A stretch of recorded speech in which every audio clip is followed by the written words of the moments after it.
Numbers chapter 21. Victory over Arad. When the Canaanite, the king of Arad, who ruled over the Negev, heard that the Israelites were coming along the way of Atharim, he engaged Israel in battle and took some of them captive.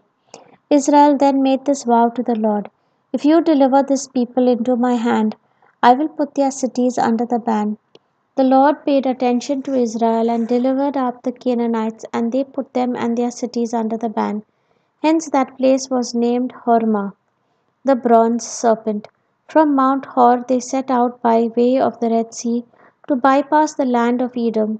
But the people's patience was worn out by the journey. So the people complained against Moses. "Why have you brought us up from Egypt to die in the wilderness where there is no food or water? We are disgusted with this wretched food."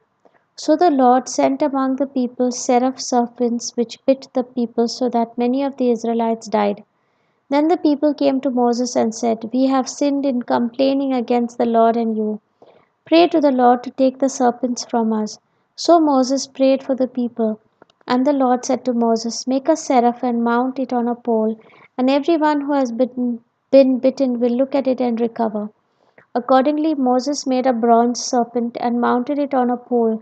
And whenever the serpent bit someone, the person looked at the bronze serpent and recovered. Journey around Moab.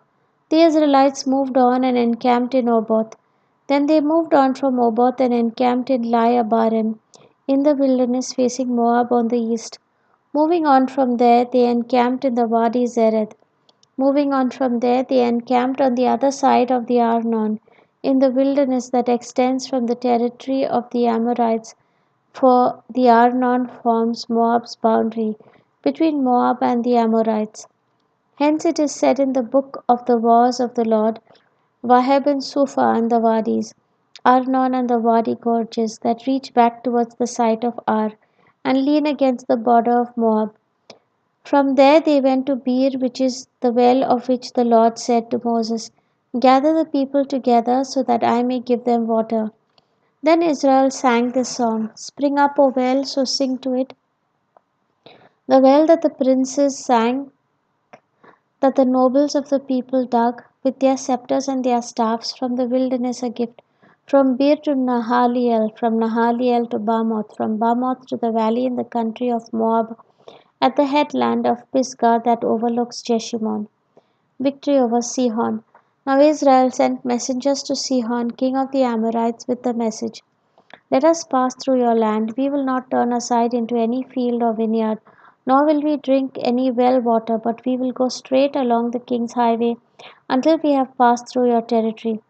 Sihon, however, would not permit Israel to pass through his territory, but mustered all his forces and advanced against Israel into the wilderness. When he reached Jahaz, he engaged Israel in battle. But Israel put him to the sword and took possession of his land from the Arnon to the Jabbok, and as far as Jazer of the Ammonites, for Jazer is the boundary of the Ammonites. Israel seized all the towns here, and Israel settled in all the towns of the Amorites, in Heshbon and all its dependencies. For Heshbon was the city of Sihon, king of the Amorites, who had fought against the former king of Moab, and had taken all his land from him as far as the Arnon. That is why the poets say, "Come to Heshbon, let it be rebuilt. Let Sihon's city be firmly constructed." For fire went forth from Heshbon, and a blaze from the city of Sihon.